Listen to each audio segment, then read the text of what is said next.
Hello everyone, आप सबका FT education पे स्वागत है। चलते हैं हम लोग जो सीरीज हमारा चल रहा है लगातार जो चल रहे हैं कंटिन्यूअस जो सीरीज चालू किए थे हम कि जो सीटेट है स्टेट और जो भी तमाम और भी एग्जाम होने वाले हैं जैसे रीट होने वाले तो उनके सारे जो प्रीवियस ईयर क्वेश्चन है ना मैं सबके कराने वाले हैं।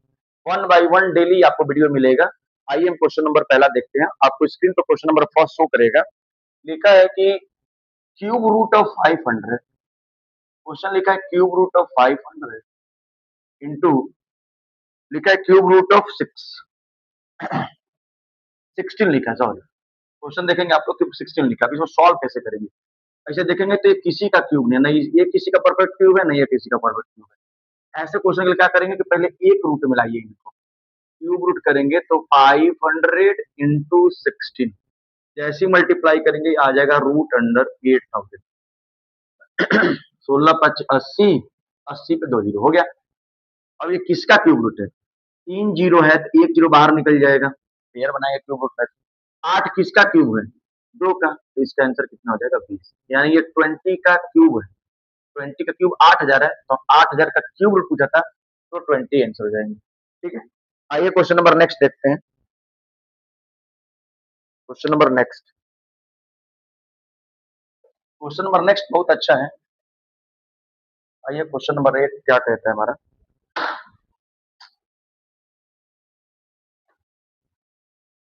लिखा है क्वेश्चन नंबर 8 की 20 वस्तुओं का क्रय मूल्य, 20 वस्तुओं का क्रय मूल्य एक्स वस्तुओं के विक्रय मूल्य के बराबर है। यदि लाभ 25% है तो एक्स का मान क्या होगा? आप भी स्क्रीन पर देखिए, क्वेश्चन आपको दिखाई देगा। 20 वस्तुओं का क्रय मूल्य है। मान लीजिए नेक्स्ट क्वेश्चन क्या है? 20 वस्तुओं का क्रय मूल्य जो कहता है लिख दीजिए, यानी 20 सीपी की जो वैल्यू है वो एक्स एसपी के बराबर। ये दे दिया। हमको पता है ना, हमको सीपी अपॉन एसपी निकालने आता है। सीपी अपॉन एसपी निकाल लेंगे तो एक्स तो वही रह जाएगा। 20 को नीचे उतार दिए 20 हो गया। यानी ये कह सकते हैं कि सीपी अगर ₹1 है, एसपी हमारा ₹20 है। हमसे क्वेश्चन में क्या बोला है कि हमको 25% का प्रॉफिट होता है। देख लीजिए, प्रॉफिट हमको कितना दिया है? 25%। 25% का मतलब होता है 1/4। देखिए 4 होता है सीपी, एक होता है प्रॉफिट।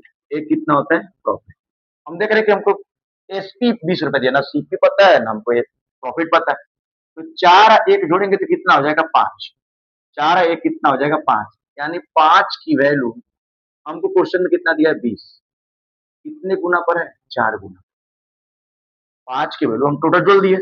ये सीपी था, ये प्रॉफिट था। सीपी में प्रॉफिट जोड़ेंगे तो ये मेरा सेलिंग प्राइस हो जाएगा। तो सेलिंग प्राइस मेरे हिसाब से ₹5 है, लेकिन क्वेश्चन के हिसाब से ₹20 है।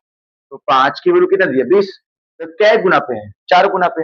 हमसे पूछा है कि बताइए कॉस्ट प्राइस कितना हो। क्वेश्चन पूछा सीपी कितना है, तो सीपी में 4 है, बस इसमें 4 का मल्टीप्लाई कर दीजिए, सीपी हमारा ₹16 हो जाएगा। ये क्वेश्चन का आंसर।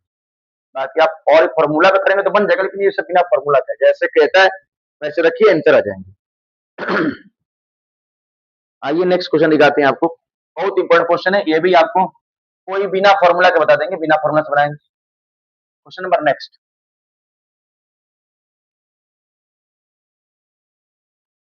क्वेश्चन नंबर नेक्स्ट देखिए स्क्रीन पे। क्वेश्चन नंबर नेक्स्ट दिखाई दे रहा होगा, मैं पढ़ के आपको क्वेश्चन समझा दे रहा हूँ। लिखा है किसी मशीन का मूल्य 10% प्रति वर्ष की दर से अवमूल्यन हो रहा है, मतलब डिप्रिशिएट हो रहा है, मतलब घट रहा है। लिखा है कि इसे 3 वर्ष पहले खरीदा गया था, मतलब हम 3 वर्ष पहले ये मशीन खरीदे थे। यदि इसका वर्तमान मूल्य 1,45,800 हो तो इसे कितने में खरीदा गया था? ये क्वेश्चन है हमारा। देख लो, हमको बोल रहा था कि 10% प्रति वर्ष घट रहा है। 10%, 10% की वैल्यू होती है 1/10। ₹10 है, ₹1 हमेशा घट रहा है, यानी 10 से कहाँ आ जाएंगे? 9। तो ये प्रक्रिया 3 साल चल रहा है, तो हम 3 बार लिखेंगे। 10 से 9, 10 से 9। अब इनको गुणा कर लीजिए। 10 में 10 3 बार गुणा करेंगे तो 1000 आ जाएगा। 9 का 3 बार गुणा करेंगे तो 729 है। हमें क्वेश्चन में बोला है कि जो इस समय का मूल्य है, वर्तमान का जो मूल्य है, जो हम 10% घटते जा रहा है, 3 वर्ष बाद जब हम देखे तो इसका मूल्य दिया था 1,45,000 है, 1,45,800। अब देखिए कि ये कितने गुना पर है, तो हम देख रहे हैं कि 2 से कट जाएगा। 9 दूनी 18, 2 दूनी 4, 1 5, 7 14। यानी हम देख रहे हैं कि 729 में अगर हम 200 का मल्टीप्लाई कर दें तो हमारा आ जाएगा 1,45,800। हमसे पूछा है कि बताइए उससे पहले का मूल्य कितना था। आप इसमें 200 से मल्टीप्लाई कर दीजिए, तो 200 तो ये हो ही गया, इस पे 3 जीरो है, 3 जीरो इसके आगे, यही इसका आंसर। ठीक है, ये कितना, बाकी आप करेंगे तो आपको फॉर्मूला भी होता है, मैं बता दे रहा हूँ। अमाउंट बराबर होता है principal plus 1 plus R by 100 होता है, लेकिन डिप्रिसिएट है तो माइनस फॉर्मूला लगा दीजिए इसमें, 1 माइनस आर बाई 100 के पावर है।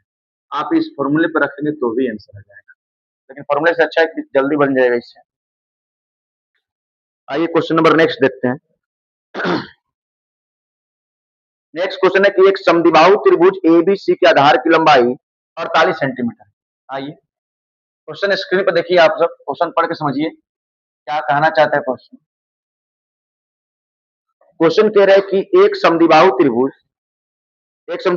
एबीसी है। क्वेश्चन देखिए, एक समद्विबाहु, समद्विबाहु का मतलब जिसके दो भुजा आपस में बराबर, मान लेते ये भुजा और ये भुजा आपस में बराबर है। ठीक है, लिखा है कि आधार की लंबाई 48 सेंटीमीटर, यानी मुझे ये क्वेश्चन में गिवन है 48 सेंटीमीटर। ठीक है, फिर हमसे बोला है कि इसका क्षेत्रफल 168 सेंटीमीटर स्क्वायर, यानी मुझे क्वेश्चन में एरिया भी दे दिया, एरिया दे दिया 168 सेंटीमीटर स्क्वायर। ठीक है, बोला कि इसके इसकी समान भुजाओं में से एक की लंबाई है, मतलब किसी एक आप लंबाई बताइए। हमको तो पता ही नहीं है, हम क्या जानते हैं कि दोनों सेम है, तो अगर ये एक से तेवी कितना होगा, ये एक से तेवी कितना होगा। ठीक है, देखिए आप दो तरीके से बना सकते हैं, आप इस पे हाइड्रो कर लीजिए, हाइड्रो करके बना सकते हैं, या अगर डायरेक्ट आपको फॉर्मूला याद हो एरिया का, मैं लिख दे रहा हूँ एरिया का। आइसोसेलेस ट्रायंगल के एरिया का फॉर्मूला होता है बी बटे में 4 root under 4a square minus B. ये आइसोसेलेस ट्रायंगल के एरिया निकालने का, ये आपका फॉर्मूला एरिया निकालना। आप चाहेंगे इस फॉर्मूले पे रखेंगे, आंसर आ जाएगा जब, क्योंकि हमसे पूछा ही क्या है कि एक की लंबाई बताइए, आप आराम से लंबाई निकाल सकते हैं। या आप अगर आप करना चाहते हैं, अब सबसे बढ़िया है कि उस पर हाई ड्रॉ करिए, इसके ऊपर ऐसे बन सकता है, इसके ऊपर हाई ड्रॉ करेंगे, कर देंगे। अब देखिए हाई ड्रॉ करेंगे तो क्या ट्रेंगल का एरिया बदल जाएगा? नहीं बदलेगा। हम यहाँ पे राइट एंगल ट्रेंगल लगा लेंगे। कौन सा ट्रेंगल लगा लेंगे? Right angle triangle. ये मान लीजिए हमारा डी पॉइंट है, ये ए पॉइंट है, ये बी पॉइंट और ये सी। ठीक है, ये 48 सेंटीमीटर है। हम ये जो ड्रॉ करते हैं, एक बात याद रखिएगा, आइसोसेलेस ट्रायंगल में जहां दोनों साइड इक्वल है, जब वर्टेक्स से जो लाइन ड्रॉ करते हैं, ये परपेंडिकुलर बाइसेक्टर होता है। अगर ये 48 है तो ये 24 हो जाएगा, और ये भी कितना हो जाएगा, दोनों क्या हो जाएगा, सेम हो जाएगा। ठीक है,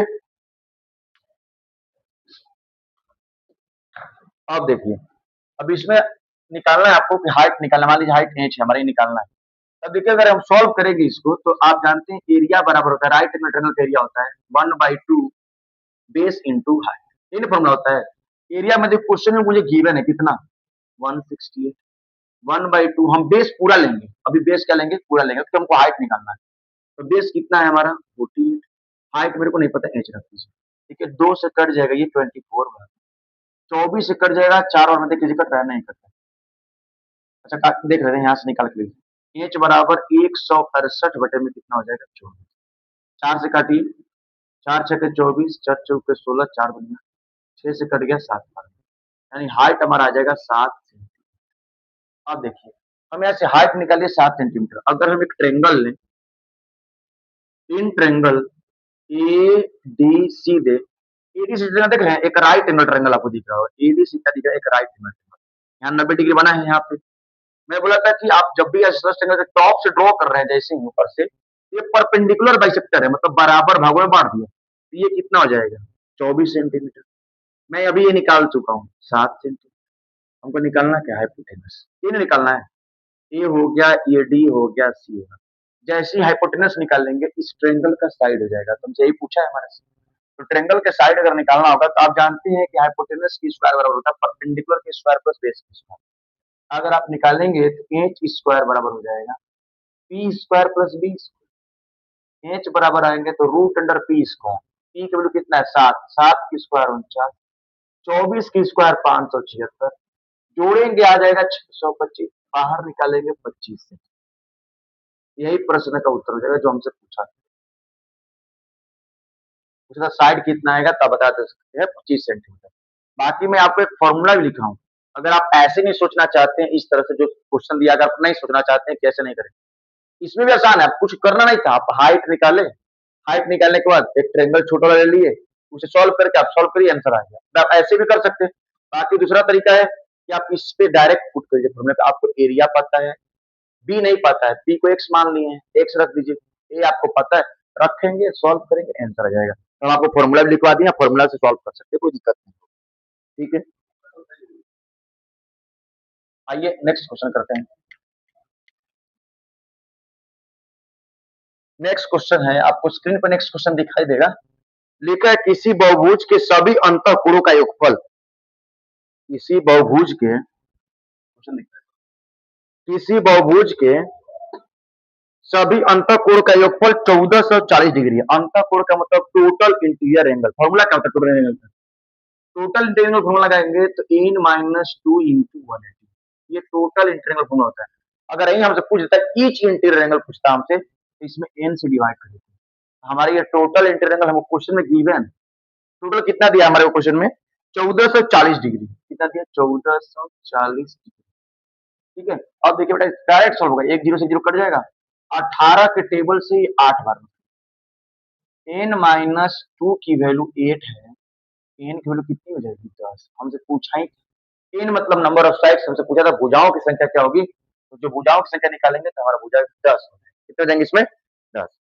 आइए नेक्स्ट क्वेश्चन देखते हैं इसमें। फिर एक नेक्स्ट क्वेश्चन दिया है कि दो धनात्मक संख्या का योगफल, इसी के नीचे बता दे रहे हैं, आप क्वेश्चन देखिए स्क्रीन पे, लिखा है दो धनात्मक संख्याओं का योगफल 63 है। हमको तो संख्या नहीं पता कौन सी संख्या है, लेकिन दो ऐसी संख्याएं हैं जिनको जोड़ने पे 63 आता है।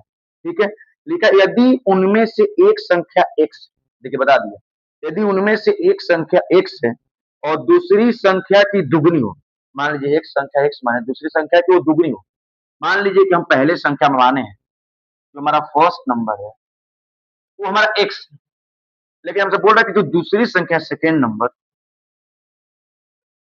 ये पहले वाले नंबर से ये दुगनी है, यानी ये दूसरा का नंबर क्या हो जाएगा? आधा। तो कह सकते हैं दुगना है कि नहीं?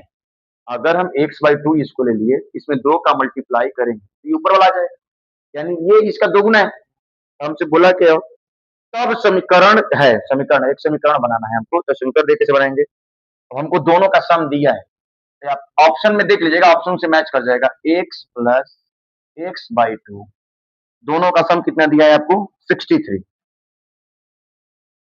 इसको क्वेश्चन सॉल्व कर देंगे। अब जैसे क्वेश्चन, अब क्वेश्चन में कैसे ऑप्शन में देगा, ऑप्शन देख लेंगे आंसर आ जाएगा।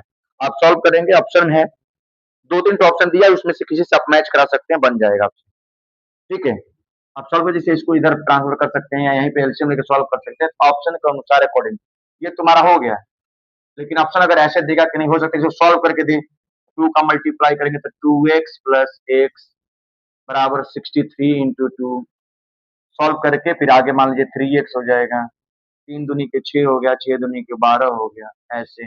अभी ऑप्शन के अकॉर्डिंग आपको ऑप्शन होगा, मान लीजिए अगर 4 ऑप्शन दिया है क्वेश्चन में, तो आप मिला सकते हैं कि यही हो सकता है कि यहीं पे ऑप्शन दे दे या इधर उधर ट्रांसफर करके आंसर दे दे, जैसे होगा ऑप्शन देख लीजिए, वो आ जाएगा आंसर आपका। आइए नेक्स्ट क्वेश्चन भी देख लेते हैं, एक और क्वेश्चन कर लेते हैं आखिरी। देखिए, आपको बचपन में पढ़े होंगे एक्सपेंडेड फॉर्म और यूजुअल फॉर्म, जो पढ़ते हैं आप लोग, एक्सपेंडेड फॉर्म, स्टैंडर्ड फॉर्म, ऐसे पढ़े होंगे। ये आपको क्वेश्चन एक्सपेंडेड फॉर्म में दिया, क्वेश्चन देखिए लिखा है, मैं इसे लिख भी देता हूँ, आपको बोर्ड पे दिखाई भी देगा और प्लस में आप स्क्रीन पे भी देख सकते हैं। क्वेश्चन लिखा है 3 into 10 to the power 5 plus 4 into 10 के पावर 3 प्लस 7 इंटू 10 के पावर 2 प्लस 5, यही क्वेश्चन है। आप ऑप्शन से फट से करेंगे। अब बताइए यहाँ 5 को है ना, हम बच्चों की तरफ खोल के नहीं लिखेंगे, 3 गुणे 1 पर 5 0, फिर प्लस 4 गुणे 3 लिख। अब देखिए हम एक डिजिट उठा रहे हैं 3, लिखने का तरीका बताएंगे, ध्यान सुनिएगा एकदम। 3 का 3 लिख दिए, देख रहे हैं यहाँ 5 पावर है, तो 5 के पावर रिड्यूस हो तो 4 पावर आना चाहिए, 4 पावर तो है ही नहीं है तो 0। 4 के बाद 3 पावर है, 3 पावर के पास कितना है? 4। 3 के बाद 2 आना चाहिए, है 2 के बाद 1 आना चाहिए, 5 है। अब बताइए, अब यहाँ लिख दिया, अब 10 के पावर 0, 2 के बाद 1 वाला दिख रहा है, 2 के बाद तो 1 तो है नहीं, सीधा 0 वाला है, यहाँ भी तुरंत गलत हो जाता है, ऑप्शन में आता ही है। अब 2 के बाद देख रहे हैं कि 1 पावर है ही नहीं, तो 1 पावर नहीं है तो हम क्या लिखेंगे? 0 और उसके बाद सब करेंगे। यही प्रश्न का क्या हो जाएगा?